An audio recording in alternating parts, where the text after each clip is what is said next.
Hello dear aspirant, welcome back to my another video. I hope आप बहुत अच्छे होंगे और इस बार आपका सीजीएल बिल्कुल निकल जाएगा, क्योंकि इस बार बम्पर भर्तियां आई है, बम्पर वैकेंसी आई है सीजीएल की। और इस बार अगर आपने नहीं निकाला तो कभी नहीं निकाला, ये आपका लास्ट अटेम्प्ट होना चाहिए। और ये लास्ट अटेम्प्ट इतना भयसक प्रयास होना चाहिए कि इस बार अपने माँ बाप और अपना सपना पूरा करके ही आपको दिखाना है।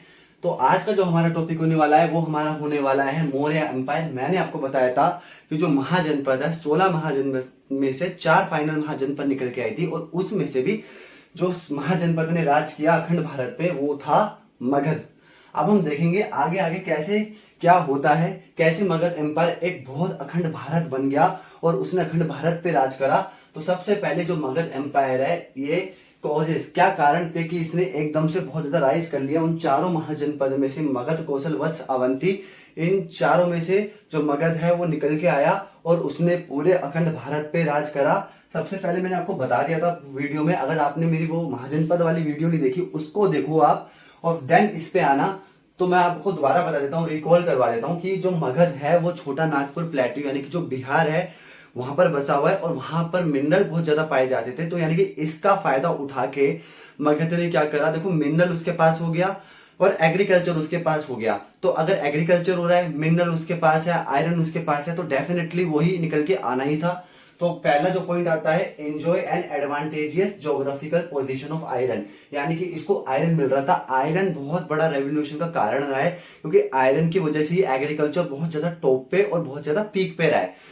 तो आयरन ने तो अपनी हिस्ट्री ही बदल दी थी। तो इनके पास आयरन जो मिनरल है, जो मोस्ट इंपोर्टेंट मिनरल रहा है हिस्ट्री का, वो इनके पास इनको एडवांटेज दे रहा था। और आयरन, अब आप कहोगे कि यार डायमंड, अगर मैं आपको एक टास्क दूं कि डायमंड चूज करो या आयरन चूज करो, तो बहुत सारे जो बच्चे हैं वो डायमंड चूज कर लेंगे, बट मैं कहूंगा कि आयरन चूज करो। क्यों? क्योंकि आयरन ने हिस्ट्री बदली है और आयरन से एग्रीकल्चर पॉसिबल है। सब चीज आयरन की वजह से ही पॉसिबल है। साउथ अफ्रीका में सबसे ज्यादा आयरन सॉरी डायमंड पाया जाता है, बट आप उसके वहां के हालात देख सकते हो, क्योंकि वहां पर पूरे तरीके से डेवलपमेंट नहीं हुआ just because of iron.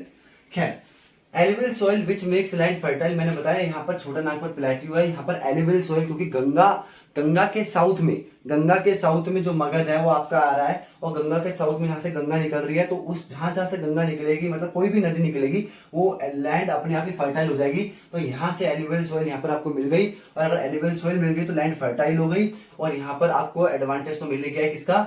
Iron का। और मैंने आपको बताया था कि जो मगध एकमात्र देश था जो क्या करता था, वॉर में एलिफेंट का यूज करता था। मैंने इससे पहले वाली वीडियो में बताया था कि सेल्यूकस निकेटर जब लड़ने आया तो हाथी छोड़ दिए थे, तो सेल्यूकस निकेटर छोड़ के भाग गया था वॉर को। वो देख के डर गया था कि भाई ये क्या छोड़ दिया इन्होंने। तो that kind of legacy elephant है, ठीक है।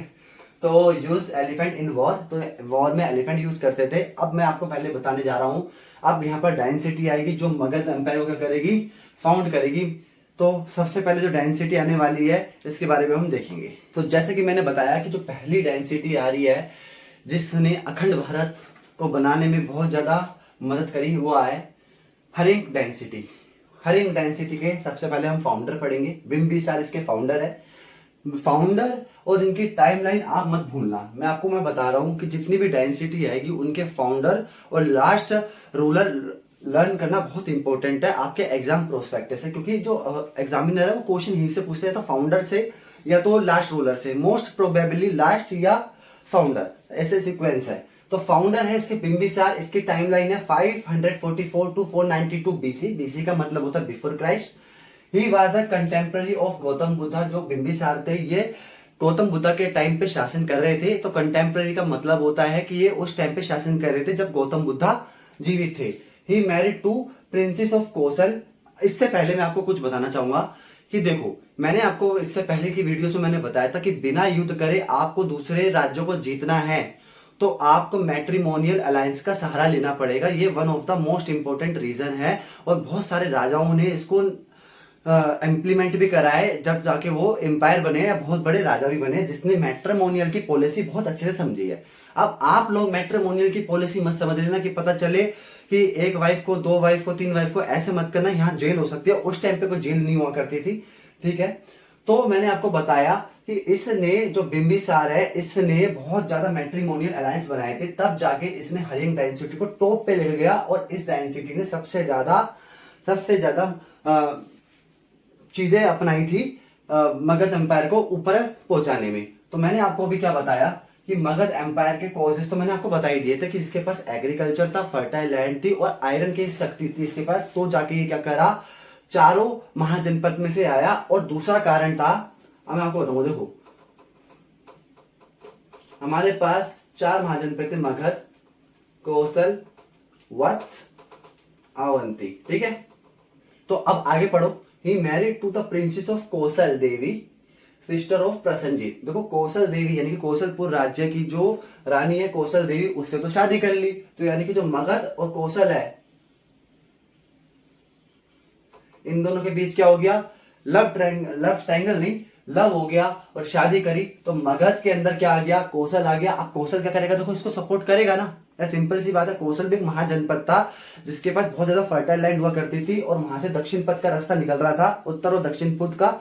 ये भी बहुत इंपॉर्टेंट किंगडम हुआ करता था। तो वो किसके अंदर में आ गया, ये आ गया मगध के अंदर में आ गया। तो यहां से क्या हुआ, यहां से ये हुआ कि मगध और स्ट्रॉन्ग हो गया। आपको फैक्ट समझने पड़ेंगे और अच्छे से समझने पड़ेंगे, तब जाके आप इसको लर्न कर पाओगे ज्यादा दिन तक। तो मैंने आपको बताया कौशल देवी से शादी कर ली, लिच्छावी एक ट्राइब थी उनसे शादी करी, चेलाना सिस्टर से, एंड मद्र, खेमा डॉटर ऑफ मद्र किंग, और मद्र से शादी करी जो खेमा डॉटर है मद्र किंग की। 3 शादी इसने करी। 3 शादी करके क्या हुआ भैया, इसके तो वारे से न्यारे हो गए और ये बहुत बड़ा राजा भी बना। और इसने मैट्रिमोनियल अलायंस को समझ के मगध एम्पायर को आगे भी बहुत ज्यादा लेके गया।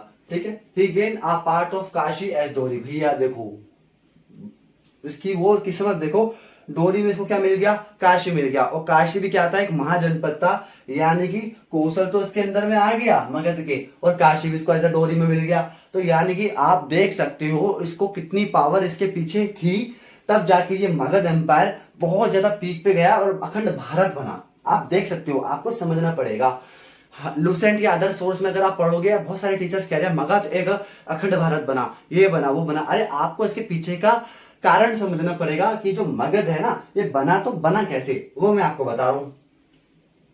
ही कॉन्कर्ड अंगा। अब भाई अंगा भी एक महाजनपद था, इसने अंग को भी जीत लिया। आप देख रहे हो यार, 1 बाय 1 क्या करके ये क्या कर रहा है। देखो पहले अंग को नहीं जीता, पहले इसने क्या करा, कौशल देवी से शादी करी, फिर लिच्छावी से शादी करी, फिर मद्र से शादी करी, और फिर तो काशी मिल गया, फिर जाके इसने क्या करा, अंग को जीता। ठीक है, अब हो क्या रहा था, एक स्टोरी में बताता हूं। अवंती के जो किंग हुआ करते थे प्रद्योत, तो उसमें हो क्या रहा था कि प्रद्योत जो अवंती के किंग थे, और मैंने आपको बताया मगध और अवंती इनकी बहुत तगड़ी दुश्मनी हुआ करती थी, बहुत लॉन्ग दुश्मनी हुआ करती थी। तो जो प्रद्योत थे, एक बार इनको क्या होता है, बीमारी होती है। तो जो ये है बिंबिसार है, ये अपना फिजिशियन मतलब जो अपना डॉक्टर है ये भेजते हैं किसके पास, प्रद्योत के पास। तो पहले तो वो मना कर देते हैं कि नहीं मैं नहीं करूंगा यार, आप अपने अपोनेंट की मदद कौन लेगा, उसका रुतबा नहीं गिर जाएगा। तो पहले तो मना कर देते हैं। जब उसकी हालत बहुत ज्यादा तबीयत खराब होती है तो मंत्री संदेश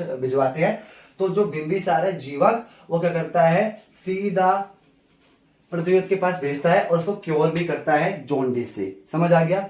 तो यहां से क्या होता है, जो अवंती के बहुत ज्यादा क्या थे, दुश्मनी वाले रिलेशन थे किसके साथ, मगध के साथ, वो भी क्या होते हैं, ठीक होते हैं। मतलब अभी ना मगध और अवंती जीतते नहीं एक दूसरे को, बट ये होता है कि जो दोनों के बीच के जो संबंध थे वो क्या होता है, ठीक हो जाते हैं, और इन दोनों के बीच में ट्रेड शुरू हो जाता है, व्यापार शुरू हो जाता है। और जब व्यापार शुरू होता है तो अवंती को भी क्या होता है, मदद मिलती है, वेल्थ आती है, और मगध के पास भी वेल्थ आती है, जिससे मगध और स्ट्रॉन्ग हो गया और धीरे धीरे करके क्या करा, अखंड भारत बना। देख रहे हो यार कितने सारे फैक्टर है मगध को एक पूरा अखंड भारत बनाने में।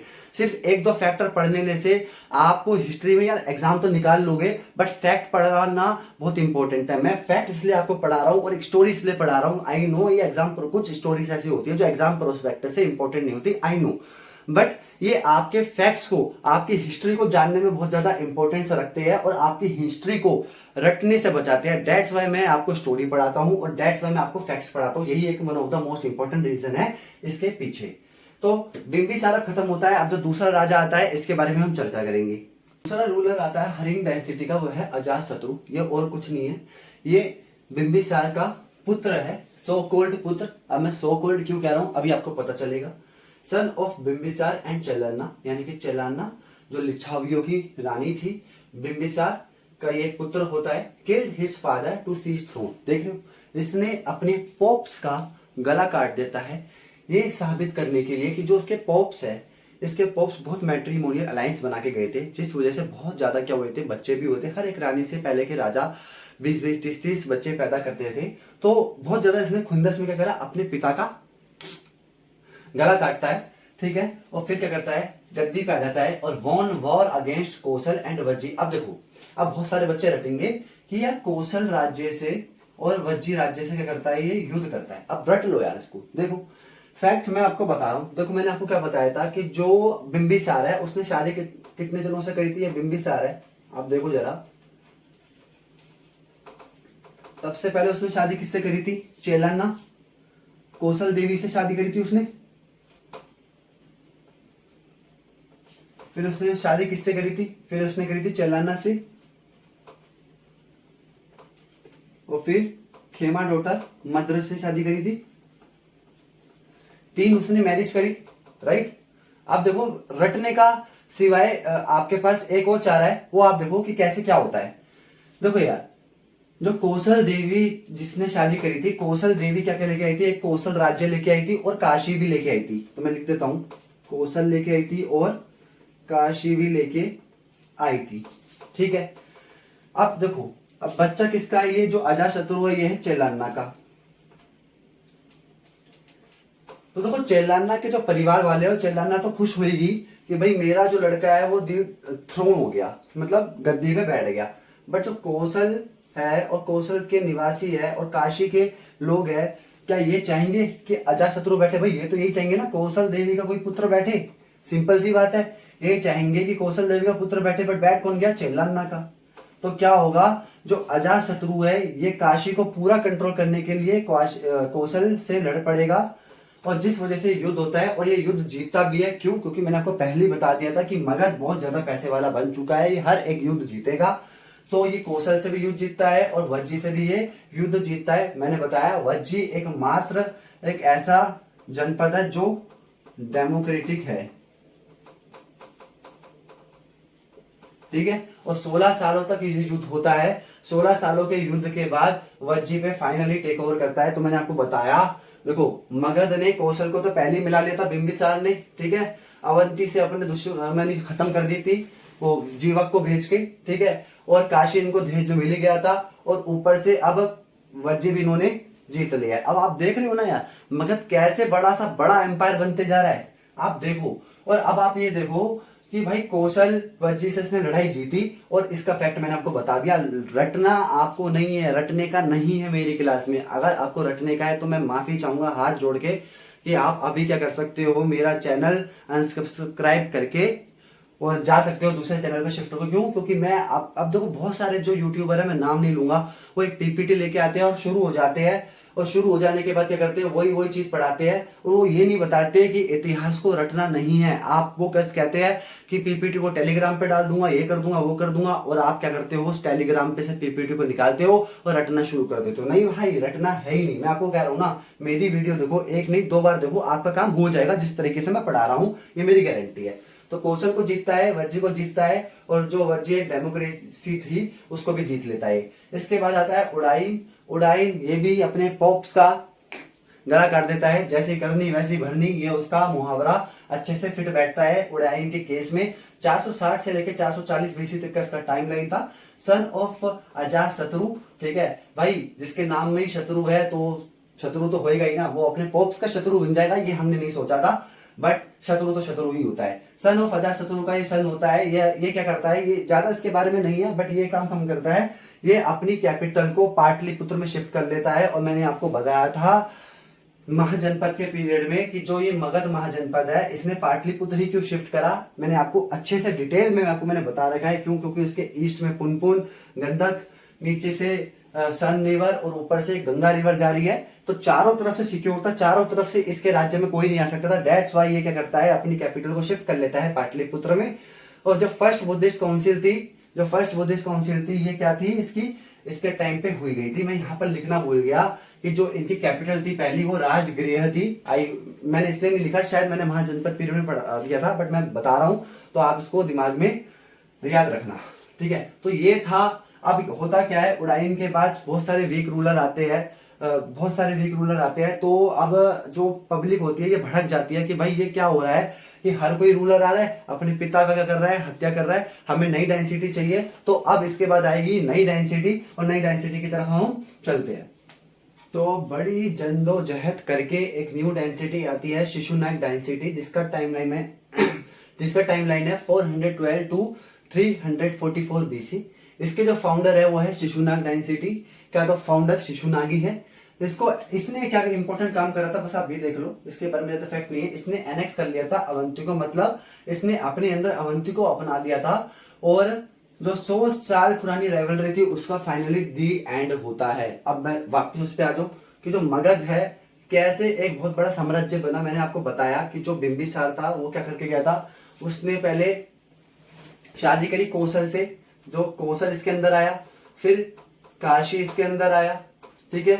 फिर उसने क्या करा, अवंती जो था वो अच्छे संबंध बना लिए थे, और अब फाइनली क्या होता है ये, और वज्जी को भी अपने अंडर में ले लेते हैं, ठीक है। जब इतने सारे महाजनपद को ही अपने अंडर में ले लेंगे तो यार डेफिनेटली ये क्या करने वाला है, एक एम्पायर बनने वाला है। तो यहीं से आपको फैक्ट समझने होंगे, आपको चीजें समझनी होंगी। मैं बार बार बता रहा हूं, बस आप एक बारी देख लेना, आपका काम हो जाएगा। तो शिशुनाग ने जो काम करा है, उसने अवंती को अपने अंडर क्या कर लिया था, ले लिया था। 100 साल की पुरानी जो दुश्मनी थी वो फाइनली खत्म करी। कालाशोक जो सेकंड इसका जो रूलर आता है, कालाशोक सेकंड बुद्धिस्ट काउंसिल होती है वैशाली में 383 बीसी में। ये एक फैक्ट है, ये आपको याद करना है। तो दूसरा है he was killed in his palace, इसके साथ विश्वासघात करके इसको क्या करा जाता है, इसके पैलेस में मार दिया जाता है। और यहाँ से शिशुनाग जो डायनेसिटी होती है वो खत्म होती है फाइनली। इसके बाद जो हम डायनेसिटी पढ़ेंगे वो पढ़ेंगे नंद डायनेसिटी। नंद डायनेसिटी का सबसे बड़ा जो फैक्ट है, ये नॉन क्षत्रिय डायनेसिटी है, यानी कि ब्राह्मण डायनेसिटी। जितनी भी अभी तक की डायनेसिटी हमने पढ़ी है सारी क्षत्रिय डायनेसिटी है। अब जो नंद डायनेसिटी आने वाली है वो नॉन क्षत्रिय डायनेसिटी है। चलिए इसके बारे में भी अब पढ़ते हैं। जैसे कि अभी आपको मैंने पढ़ाया कि शिशुनाग डायनेसिटी खत्म होती है, उसके बाद एक नंद डायनेसिटी आती है, नंद डायनेसिटी। इस डेंसिटी में बहुत इंपॉर्टेंट है, क्यों, क्योंकि यही से ये डेंसिटी खत्म होती है और मौर्यों का राज शुरू होता है। तो सबसे पहले जो इसके बारे में फैक्ट है, ये नॉन क्षत्रिय डेंसिटी है। जैसे कि मैंने अभी आपको बताया, ये नॉन क्षत्रिय डेंसिटी है। इसके जो फाउंडर है महापद्मानंद है, और उन्होंने टाइटल ले रखा है एक राट। बहुत इंपॉर्टेंट है, बहुत ज्यादा इंपॉर्टेंट है कि महापद्मानंद ने कौन सा टाइटल रखा है, एक राट। क्योंकि अभी तक आपने देखा होगा या नोटिस करा होगा, किसी भी रूलर ने अपने पीछे टाइटल नहीं लगाया, बट ये एक पहला ऐसा रूलर है इस मगध एम्पायर का जिसने अपने पीछे टाइटल लगाया एक राट। इसलिए ये बहुत इंपॉर्टेंट हो जाता है, ठीक है। उसके बाद जो आता है धनानंद। धनानंद के बारे में हमें पढ़ना है। पहले धनानंद के बारे में पढ़ने से पहले इसके चरित्र के बारे में जान लेते हैं। इसका चरित्र बहुत अच्छा रहता है, बहुत क्लीन आदमी है, बस मुजरा देखता है, अफीम सूंघता है, गांजा पीता है और लड़कियों के साथ मस्ती करता है। यही बस इसका कैरेक्टर है, और कुछ बाकी इसका कैरेक्टर तो आपको पता ही लग गया होगा कि कितना बढ़िया कैरेक्टर है इसका, ठीक है। और हर एक लड़का इसकी आज क्या कर रहा है, सोच रख रहा है। और आप मुजरा देख रहे हो, हाँ भाई आप मुजरा देख रहे हो, इंस्टा पे मुजरा ही तो चल रहा है, आप देख रहे हो, बेशक देख रहे हो। अभी जैसे इसका अंत हुआ मुजरा देखते देखते, आपका भी देखना कैसे कैसे अंत होएगा। तो आप इसको रिलेट करो अपने से, आप कहीं धनानंद ना बन जाओ तो अपने से रिलेट कर लेना, ठीक है। तो धनानंद एक लास्ट रूलर है, 8th सन रहा है किसका, महापद्मानंद का। इसके टाइम पे क्या होता है, अलेक्जेंडर इन्वेट करता है 326 बीसी में। अलेक्जेंडर क्या करता है, पूरे वर्ल्ड को जीतते हुए आ रहा होता है, सिर्फ इंडिया बचा होता है। और अलेक्जेंडर के बारे में मैं प्रॉपर वीडियो लेके आऊंगा कि कैसे अलेक्जेंडर इन्वेट करता है इंडिया में। वही कुछ इंडिया के बहुत अच्छे जो लोग होते हैं ना, वो जगह दे देते हैं बेचारे अलेक्जेंडर को कि आओ हमारे देश में फिल्म बना दो। तो वही अलेक्जेंडर आता है, इसके बारे में हम प्रॉपर वीडियो लेके आऊंगा मैं। तो अलेक्जेंडर इन्वेट कर देता है 326 बीसी में। और जो हमारे उस टाइम पे जो वेल विशर हुआ करते थे, चाणक्य, आपको पता है चाणक्य के बारे में आप अच्छे से जानते हो। तो चाणक्य जी आते हैं कहां से, तक्षशिला से आते हैं, पैदल आते हैं, अपने यात्रा करते हुए आते हैं। तो उनका फेस बिल्कुल गंदा हो जाता है, बिल्कुल कपड़े वपड़े उनके मैले हो जाते हैं। तो ये धनानंद के दरबार में आते हैं। अब धनानंद अपना वही पलंग पे बैठ के क्या करता है, मुजरा देख रहा होता है बढ़िया तरीके से, रानियां इनके क्या कर रही होती है, सेवा कर रही होती है। तो चाणक्य आता है, चाणक्य कहता है भाई तुम ये क्या कर रहे हो, तुम मुजरा देख रहे हो, तुम मुजरा देख रहे हो, सारे जितने भी लड़के हो तुम मुजरा देख रहे हो इंस्टा रील पे। सीजीएल 2024 की डेट आने वाली है और एग्जाम भी आने वाला है, और तुम सब देख के अभी मुजरा देख रहे हो। तो वैसे ही चाणक्य इनको समझाता है, ठीक है, कि भाई ये क्या हो रहा है, अलेक्जेंडर खड़ा है, बस कभी भी युद्ध हो सकता है। तो भाई आज जैसे मैं आपको समझा रहा हूं, अब आप क्या करने वाले हो, डिसलाइक करने वाले हैं मेरी वीडियो। तो वैसे क्या करता है जो धनानंद होता है, धनानंद कहता है भाई तेरे को क्या प्रॉब्लम है भाई? मैं मुजरा देख रहा हूँ, मेरे पापा इतनी वेल्थ छोड़ के गए हैं, इतना साम्राज्य छोड़ के गए, तेरे को क्या प्रॉब्लम है? सुनो भाई, सुनो भैया, इसकी चुट्टियां पकड़ो और बाहर कर दो। अब ऐसे ही होता है, चाहने के चुट्टियां पकड़ के उसको बाहर फेंक देते हैं। अब आपको पता है एक ब्राह्मण के लिए जो उसकी चुट्टियां होती है बहुत इंपॉर्टेंट होती है, उसके लिए प्राइड की बात होती है। तो चाणक्य उसी दिन ये बात सोच लेता है कि धनानंद को सबसे पहले डिथ्रोन करूंगा और तभी मैं अपनी क्या करूंगा, चुटिया बांधूंगा। उसके बाद क्या होता है, उसके बाद अब आप देखोगे कि जो चंद्रगुप्त मौर्य है, चंद्रगुप्त मौर्य आता है और डिथ्रोन करता है और वहीं से मौर्य एम्पायर शुरू हो जाता है। उससे पहले कुछ फैक्ट पढ़ लेते हैं। जो धनानंद होता है बहुत क्रूर और पावरफुल होता है। ऐसा नहीं है कि भाई आप भी पावरफुल हो, बट आप मुजरा देखने के चक्कर में अपनी पावर का गलत मिसयूज कर रहे हो, तो ये भी पावरफुल होता है। इसके पास 2 लाख इन्फेंट्री होते हैं, सेना होती है, 3000 एलिफेंट होते हैं, 2000 चैरियट होते हैं, रथ होते हैं 2000। तो ये बहुत अच्छे सामना कर सकता था, बट नशे में चूर बेचारा क्या करता। तो इसका फाइनली अंत होता है चंद्रगुप्त मौर्य के द्वारा। अब नेक्स्ट सेशन में हम चंद्रगुप्त मौर्य और मौर्य एम्पायर कैसे स्थापित हुआ इसके बारे में हम पढ़ेंगे। बंद रहिए मेरे चैनल पे ऐसी इंटरेस्टिंग वीडियो के साथ, विद फैक्ट के साथ। और यार मैं बहुत मेहनत करता हूँ आपके लिए, प्लीज यार लाइक कर दो, यार सब्सक्राइब कर दो, कुछ गुरु दक्षिणा दे दो, आपका भी काम हो जाएगा, मेरा भी काम हो जाएगा। Thank you so much.